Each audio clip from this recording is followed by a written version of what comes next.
My voice cracked so badly on stage that night, it echoed off the auditorium walls, instantly swallowed by laughter I'll never forget. I wanted the ground to open and swallow me too, but instead, I stumbled home, locked my bedroom door, and sang anyway, softly, just for my phone screen.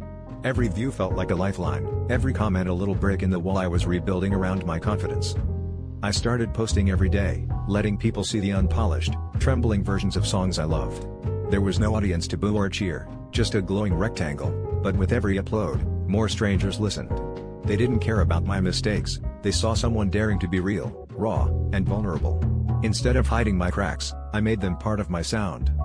Weeks turned into months, and my inbox filled with messages from people who said my shaky voice helped them find their own. The following grew, faster than I could ever have imagined.